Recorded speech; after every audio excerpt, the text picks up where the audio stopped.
Eu sou um baterista curioso, que um dia olhou pro prato e falou, como é que faz esse trem? E não consegui obter resposta de nada. E fui atrás. E a falta de informação aguçou a curiosidade e fez eu ir correndo atrás de informação. E a hora que eu vi, eu já estava enfiado no meio do negócio, porque como é que faz um prato de bateria?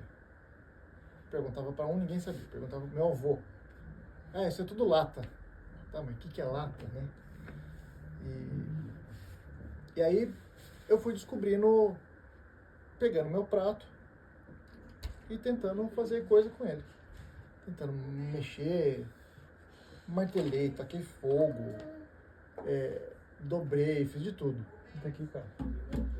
Cuidado, cuidado. Ah, eu não tinha um ponto no bolso, mas eu queria ir pra lá.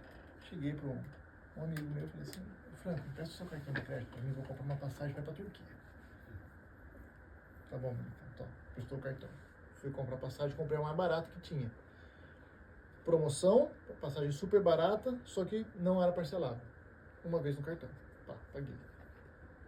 Montei no avião, fui. Cheguei lá, Turquia, inverno. Inverno. Neve, neve, neve. Cheguei na porta da fábrica. Pois não, tal. Ninguém falava inglês. Aí chamaram uma pessoa que falava inglês. Falaram, não pode entrar. O senhor não é autorizado, não pode entrar. Não, eu sou o cara do café, não pode entrar. Fechou a porta. Aí, cara, botei o capuz, sentei na calçada e lá fiquei. Uma hora e pouco. Bati na porta de novo. Não pode entrar, não pode entrar, não pode entrar. Final do dia, fui embora. Chateado. Cheguei no hotel chateado. Eu falei assim, bom, eu vou ficar 10 dias, amanhã eu volto. Voltei no outro dia. Não pode. Botei o capuz, sentei, encostei na porta. Assim, eu fiquei encostado na porta, sentado. Os caras ficaram com dó de mim, me deixaram entrar. Resumo. Voltei da Turquia com algumas chapas. E cheguei lá na minha oficina, que era no fundo da casa da minha mãe. Inclusive a bigorna que eu trouxe era a bigorna da época. Botei a chapa. Falei assim, bom, eu pego um prato que já existe e modifico. Agora, como é que eu faço esse negócio virar um prato? Porque quando eu consegui entrar na fábrica lá na Turquia, eu tava tão ansioso, tão nervoso. Sabe quando você olha, mas não consegue ver? Então, eu assim, não conseguia absorver nada. E mesmo se eu tivesse olhado, provavelmente eu não teria conseguido observar. Porque é a mesma coisa, você pega um batera tremendo aí, que toca demais. Você senta do lado do cara, vê o cara tocar e fala, beleza, cheguei em casa, eu vou fazer. Aí você chega lá e não faz, né? É a mesma coisa. Depois que eu tava destruindo meus próprios pratos, eu comecei a entender que se eu fizesse determinada coisa, ele modificava o som para um lado, sem ferramenta específica, porque eu não sabia nem como é que era. Eu pegava o que eu tinha e fazia, ia adaptando, inventando. Isso foi o começo do desenvolvimento, da compreensão do negócio. Eu sou baterista desde os 6 anos de idade. Sou baterista não, né? Mas eu toco bateria desde os 6 anos de idade.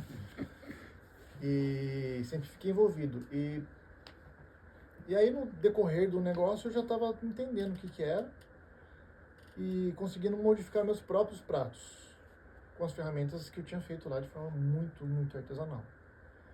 E aí, Zildjian, Turquia. Mas a Zildjian é americana. Por que o pessoal fala Turquia? Por que é pratos genuinamente turcos feitos nos Estados Unidos? E aí eu fui entender um pouco mais assim, como base, só como referência. Porque a gente teve que alterar muita coisa. Porque o que funciona lá não funciona aqui. E quais questões? Principalmente climática. Primeira coisa, a gente faz o nosso bronze. O que é o B20? O que é o B10? O que é B8? B de bronze, o número que tem na frente é a porcentagem de estanho. O bronze é uma liga metálica com 2 metais. É cobre e estanho misturado. O estanho que eu estou falando não é aquele estanho de soldar, não, tá? É estanho mesmo. Aquele estanho de soldar, na verdade, ele tem muito chumbo. Ele é basicamente uma liga de chumbo com um pouquinho de estanho. Então, eu tenho um pote de argila e grafite que fica dentro de um forno de fundição, que se aquece entre 1.300 e 1.500 graus. Você põe o cobre lá dentro, derrete o cobre, faço B20, então eu ponho 20% de estanho, derreto o estanho, fico cozinhando lá, coloco o pozinho embaixo. Tira esse pote lá de dentro, derruba o metal derretido dentro de umas panelinhas, parece umas frigideirinhas assim, cheia d'água, você joga dentro da água o negócio, e você faz um negócio chamado lingote. É uma massa de bronze, que já é a minha liga, do B20, redonda, com a parte de baixo meio arredondada, a parte de cima retinha. Esse lingote, depois no próximo processo, ele é aquecido a 750 graus mais ou menos, e passa, a hora que ele está vermelho, passa num rolo compressor. São 2 rolos de aço, 2 cilindros de aço maciço, como se fosse uma prensa que estabiliza a altura dele. Você vai passando, ele vai abrindo que nem massa de pizza. Então você passa uma vez, aí depois volta pro forno, esquenta de novo, baixa o rolo, passa de novo, volta pro forno, baixa o rolo, e assim vai até você ter o diâmetro de espessura. Depois desse processo, você vai para outro processo, você põe no forno de novo, esquenta, você bate no meio dele e estampa a cúpula, só a cúpula, a geometria da cúpula. Então, dependendo do modelo, então, é uma cúpula, outra cúpula, outra cúpula. Beleza, e quando você faz isso, ele não está perfeitamente redondo. Ele é um pouco maior do que o tamanho dele e não está perfeitamente redondo.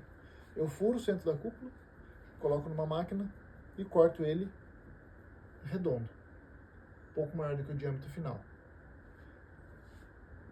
Isso aí é a chapa que eu trazia da Turquia, que a gente chama de blank, que é uma chapa que não tem um formato, não é retinha, é meio torto, assim, com umas depressões, com a cúpula e um furo central. Dessa chapa, ele vai para um negócio que chama conformação, que você pode botar numa prensa, prensar para começar a ter um formato. Você pode fazer um martelamento manual, você pode fazer um martelamento mecânico, até ele ter a curvatura de prato. A partir do momento que o prato ele começa a ter uma curvatura, ele deixa de ser blank e vira prato. E aí, depois, em alguns modelos, você tem a usinagem, que você põe e remove a oxidação que se forma durante todo esse processo. Em alguns modelos sim, outros não. E aí você tem um prato finalizado. Então, isso aí é o processo que a gente faz. Voltando na tua pergunta. Lá no começo, eu tinha no chão assim, com o pote lá dentro, pegando fogo, e uma mangueira de óleo saindo aqui, negócio em 1500 graus. E aí, uma das nossas técnicas era catar a tampa do tambor, colocar para a chama não bater na mangueira e derreter a mangueira. Juntava um tiquinho de areia assim. E assim era o começo. Assim foi o começo. Só como exemplo esses 2 processos. O martelamento era 100% na mão. Só a mão. Lembra que eu falei que o blank ele não vem redondo, né? O recorte dessa chapa era no torno. Na trepidação, assim, na mão. Aí, o processo hoje. Eu trabalho com gás. 0 emissão de poluente. 0. Hoje, lembra o forno que eu ligava no domingo para trabalhar? Esses 2 processos, eu tenho um ganho de qualidade e um ganho de padronização acústica muito grande. Então isso é uma das grandes mudanças do que era e do que é. E não precisa acordar de madrugada para ir por lenha lá no forno. Não. Passar pão na pescadeira, por horário. E outro detalhe. Hoje eu tenho o sistema de prensa. O sistema de prensa que eu tenho, que faz a pré-curvatura das chapas, que é uma resposta única e exclusivamente acústica. A hora que a gente estiver falando de acústica, vocês vão entender melhor isso. Existem 3 fábricas no mundo que usam esse processo. Zildjian, Sebe e Indomene. Ninguém mais faz. Se você for pegar martelamentos, é do Sebe. Não tinha como não ser. Né? A Sebe é uma grande inspiração para mim também. E aí, fiz o primeiro setup baseado nas referências acústicas que ele queria. chegou, já estava certo. Só que ele percebeu, andando na fábrica, entendendo os processos, peraí, não, isso aqui é só o ponto de partida, eu posso ir para um outro lugar. Eu consigo agora tirar o som que está aqui e colocar aqui. Porque ele tinha eu no meio do caminho que conseguia ler o som que ele queria e transformar o que ele queria aqui num material que ele queria tirar o som. Não, ó. Chimbal, ó, o chimbal tá magnífico. Tá exatamente igual ao chimbal que eu tô usando. Só que a gente não podia ter um pouquinho mais de som de pé, porque eu uso muito fazendo assim e eu preciso mais. Resumo. O chimbal guardian, o top é 1 milímetro menor que o bottom. Justamente para eu ter escape de ar e eu ter o som da pisada no mesmo volume que o som da baqueta, o prato fechado. As bordas dele não são arredondadas, elas são quadradas com as quinas arredondadas. Por quê? Eu aumento o acoplamento. Mesma coisa, você pega o tambor, não sei se vocês conhecem o tambor, você pega o tambor que tem a borda arredondada, então você tem mais contato da madeira com a pele. Se você tem um 45, 30, e assim por diante. Então, o jeito que o prato ele encosta um no outro, aumenta. Definição de articulação de baqueta, volume, e eu consigo ter, por uma questão de controle, mais grave.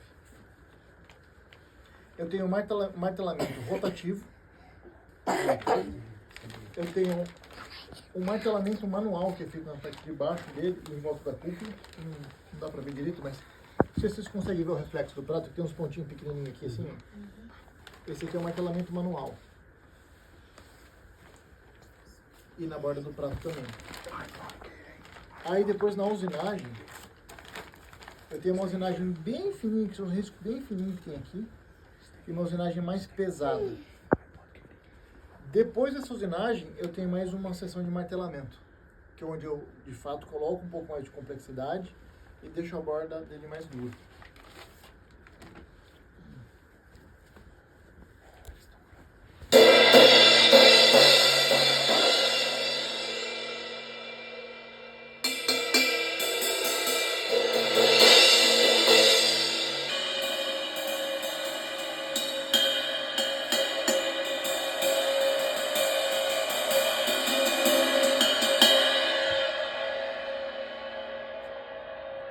E essa linha guarda é uma linha que tem uma complexibilidade superior às outras. Então, exige um pouco mais de técnica para você conseguir controlar o prato. E o prato não vai ter uma sonoridade só. Né? Já começa com baqueta, né? Se mudar a baqueta, muda o som do prato. Mas, de forma geral, saber tirar o som do instrumento é uma coisa importante. Então, a forma que você vai tocar ele, a forma que você vai posicionar ele também influencia muito no som que você vai tirar dele.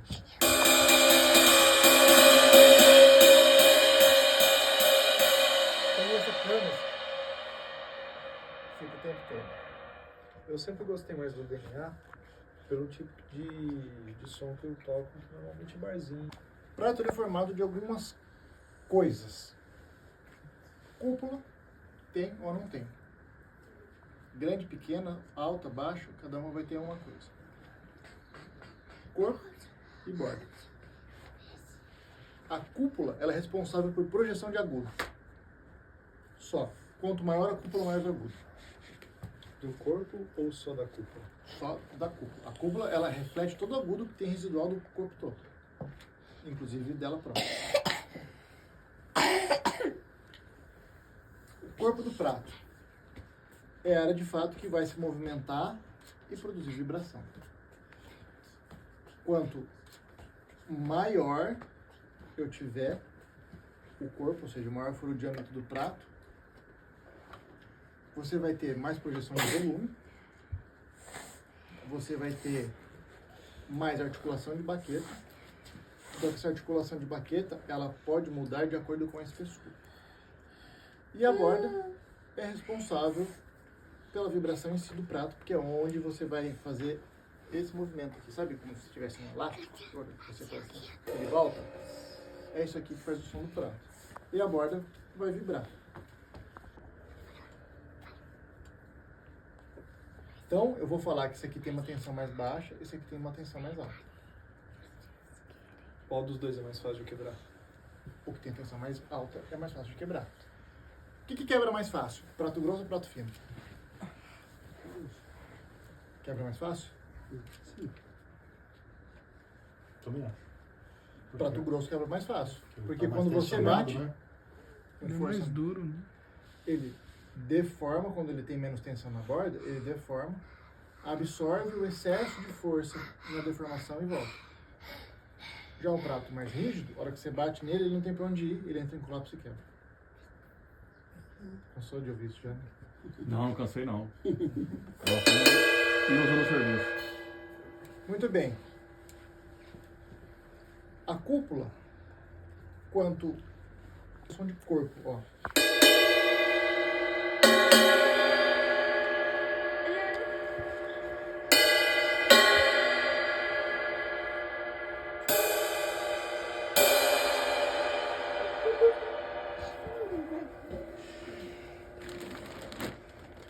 Influência da cúpula.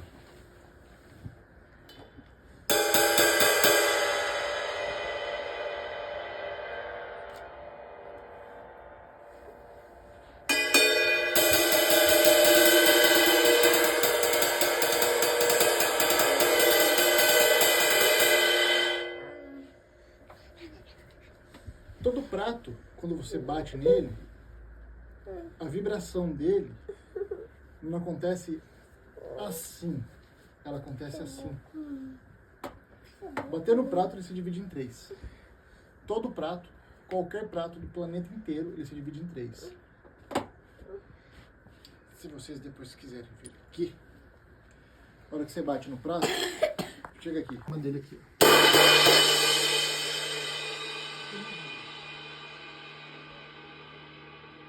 E vocês vão ver que ele fica fazendo assim, ó. Por que ele faz isso? É uma onda, né? Porque quando você tem o equilíbrio, você tem algo redondo.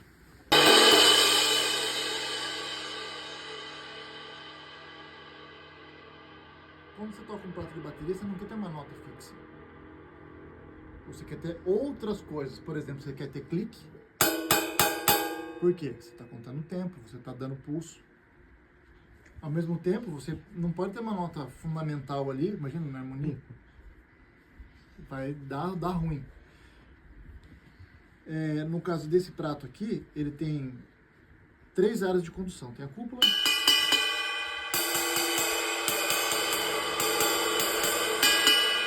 e pode ser puxado.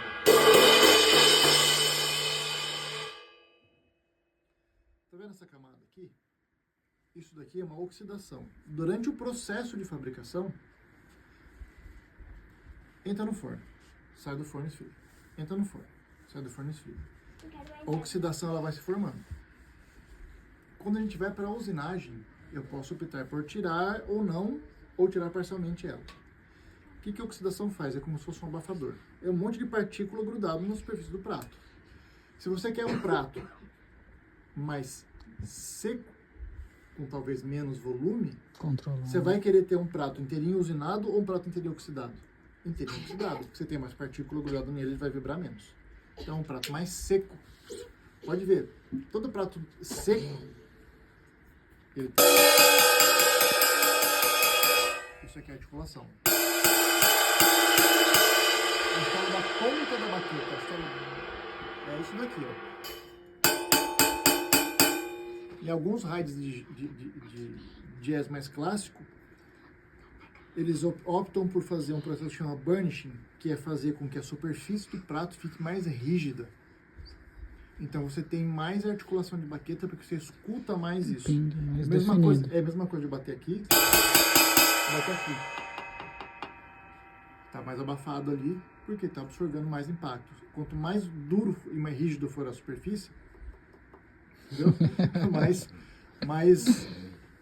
mais articulação de baqueta você vai ter. E quando você está tocando jazz, principalmente quando é muito rápido, você não quer ter chadeira. Você quer ter clique, né? E o chimbal presente no pé. Você pode fazer tudo e se ele estiver lá, tá todo mundo da banda de bem. Então,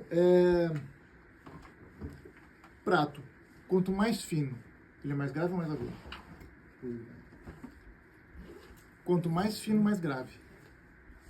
Mas aí também não vai ter influência da liga também, no caso? Não necessariamente. Não? Não, porque quanto mais fino, tecnicamente, menos material e mais mole ele vai ser. Então, por isso que eu estou dizendo, às vezes você pegar a mesma característica, mas liga diferente, Quando vai se manter isso? você mudando a liga e fazendo um comparativo, vamos supor, tem 2 pratos com a mesma espessura, com a mesma curva, com a mesma cúpula, com o mesmo tudo, com liga diferente, eles vão ser diferentes. Porque cada liga se comporta de uma forma diferente. Então, eu tenho aqui um prato 22 Crash Hide da linha Aqua, que é extremamente versátil porque eu tenho a borda dele mais frouxa, eu tenho 3 áreas de articulação, onde eu tenho essa parte rústica, com oxidação, que me permite mais clique de ponta de baqueta. Ao mesmo tempo, ela dá uma segurada para não sobrar tanta coisa do prato. A parte de baixo, eu tenho a cúpula não usinada propositalmente, justamente para não deixar ela descontrolar. Uma cúpula menor, para poder também ter o crash dela sem sobrar muito, não ter um volume excessivo. Ela é um pouquinho mais rasa também. Exatamente, Né? é a cúpula de crash. Se eu tivesse uma cúpula de hide, eu já fiz esse teste, ele começa a ficar muito escandaloso por causa do acabamento brilhante, principalmente. E a parte de baixo da cúpula não é usinada para manter a quantidade de massa que eu tenho na cúpula, para eu poder ter um mínimo de cúpula para poder também ser versátil nesse ponto.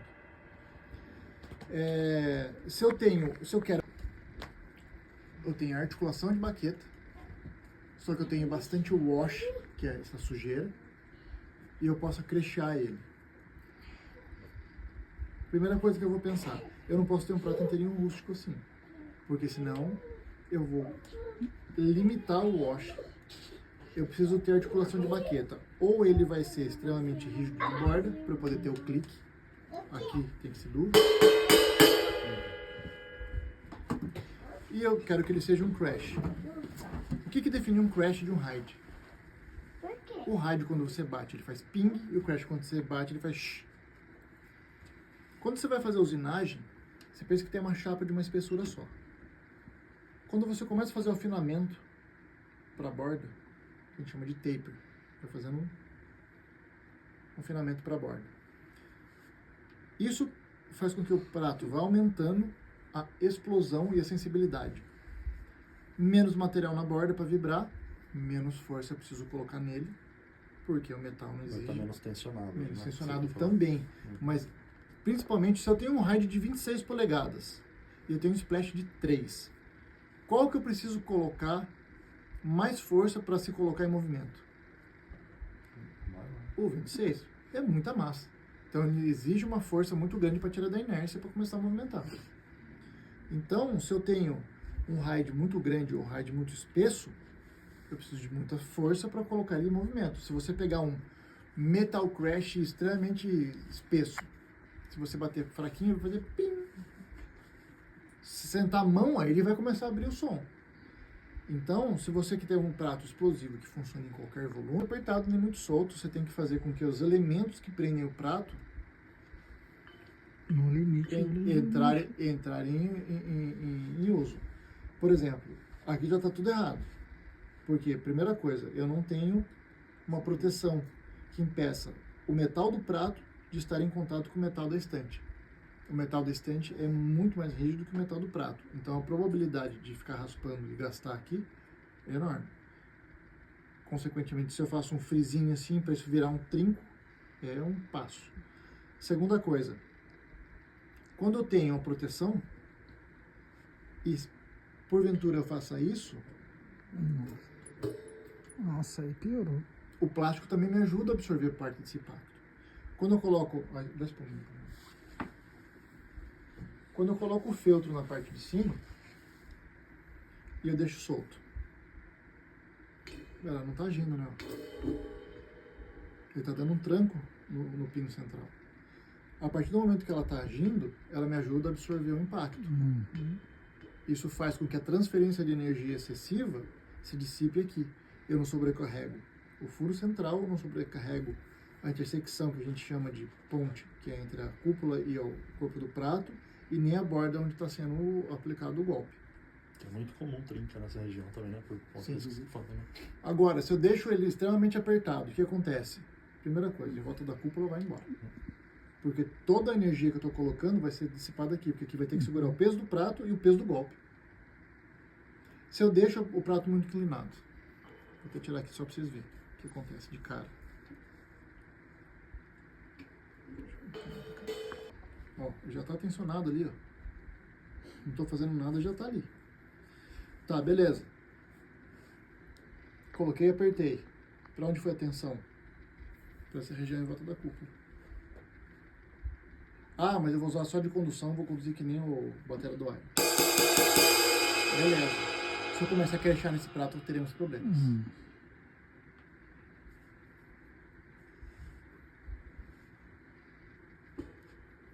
Então, essas pequenas dicas aqui, ó, elas salvam pratos.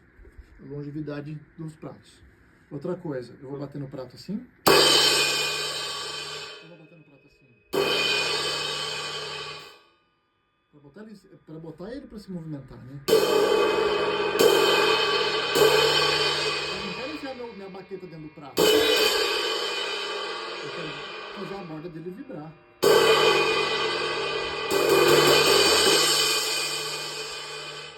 Então, o correto é bater na diagonal. Sempre na diagonal. Principalmente pessoal que toca fazendo muito wash no prato, sem falar estilos. Isso de baqueta no meio do prato trinca. É garantia de trinco.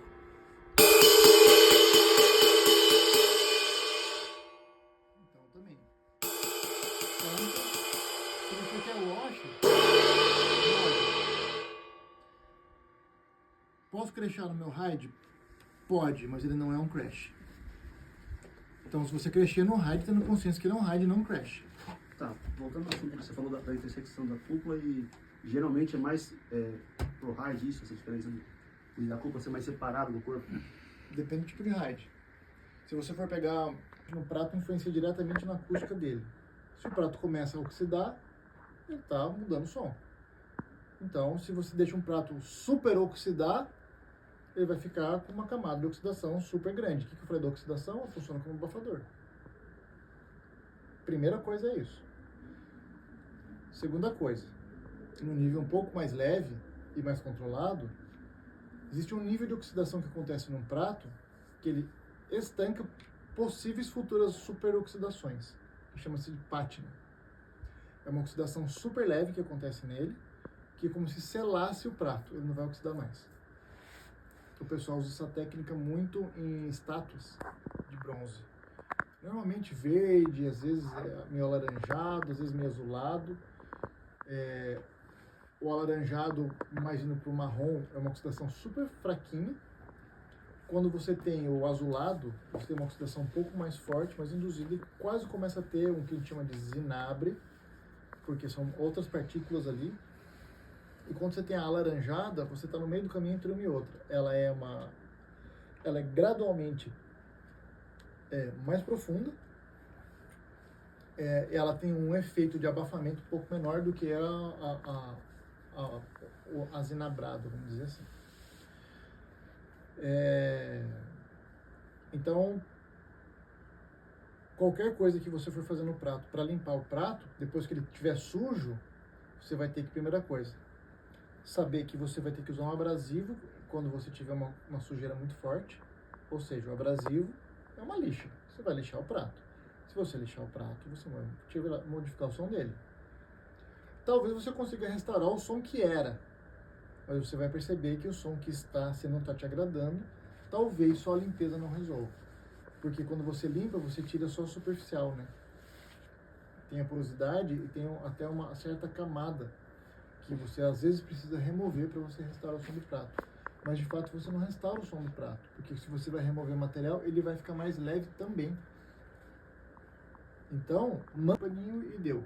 Como é que chama? Chama orquestra. É pra... Isso aqui dá para limpar ferragem, dá para limpar casco, dá para limpar Eu achei que era pele. pra instrumento de sopro. Também tem. Também tem, né?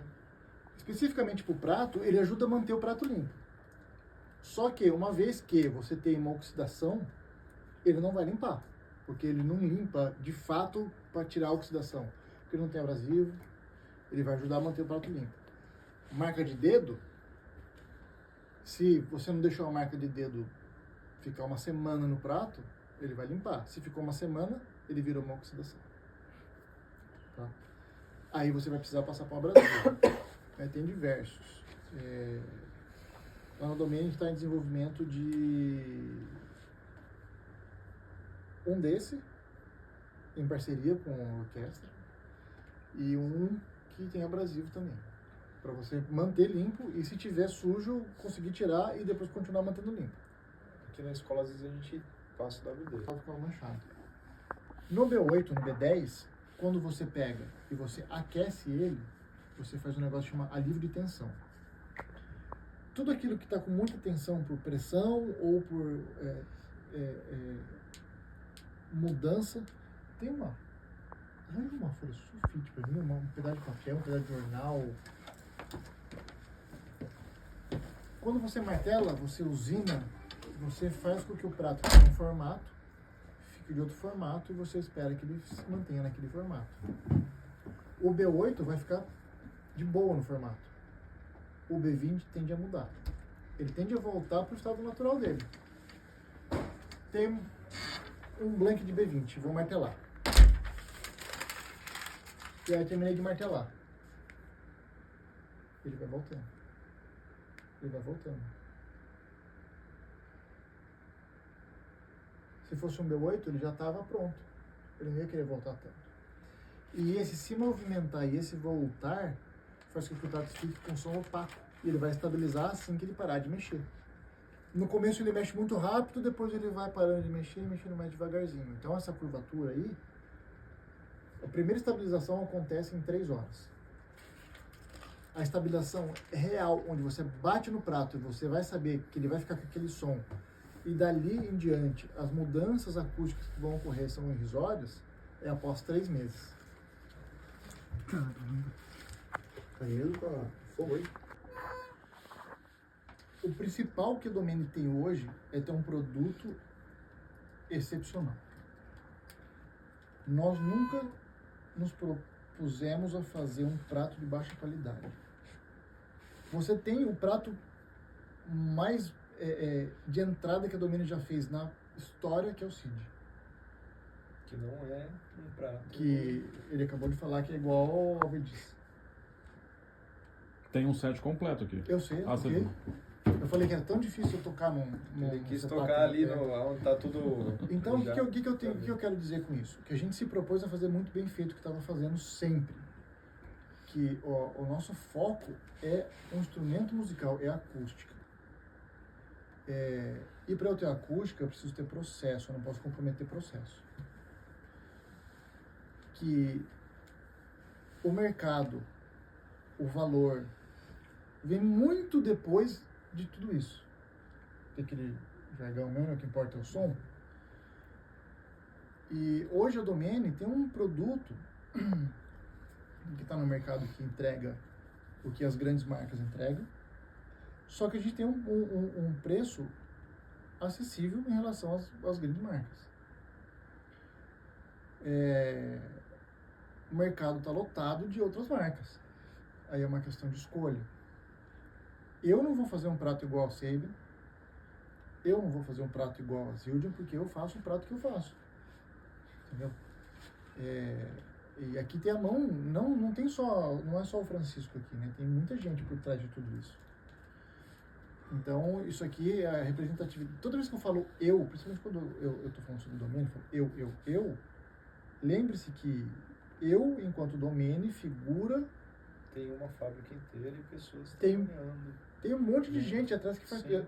Eu só pude estar aqui hoje porque tem um monte de gente Sim, ralando lá, fazendo o negócio acontecer, entendeu? sim, sim. E se eles não estivessem lá fazendo isso, eu não estava aqui. Já falei até, eu posso até ter ideia, eu posso até fazer o produto, mas tem as outras pessoas que estão junto comigo, tem muito mais capacidade de melhorar o que eu comecei e fazer muito mais bem feito que eu fiz. Eu fiz até onde deu, mas seria uma estupidez minha eu querer continuar. Então, a gente procura gente que sabe mais para poder melhorar, né? Então, dentro do mercado, eu enxergo que a gente está no e o Pinguim eu venho de novo com eles. Estamos Boa. conversando. Depois, se você já falou que tem A gente faz uma bagunça. vamos fazer uma baguncinha, porque vai ter que ser um lugar maior, porque os caras falaram que ia montar 2 matérias. São 2 matérias, é bem legal. Só fazer uma pergunta, essa é tipo sim ou não, é rapidinho. Posso? Pode. Você tem pensamento em fazer coisas voltadas para sinfônica, como Tata 2, gongo, tantã, essas coisas? Mas já tem isso? Ou Tenho, tá na lista? eu não tenho catálogo, mas eu faço isso desde sempre. Ah, tá legal. Essa semana mesmo tá falando de gongo com Alisson. Eu já fiz. Hoje só. Eu fiz gongo para o Zesp, fiz gongo para Tá gelado. e Caieiras. Fiz gongo para. A 2 eu fiz para 2º Batalhão de Montanha do Exército. Legal. Fiz a 2 para o Zesp, fiz a 2 para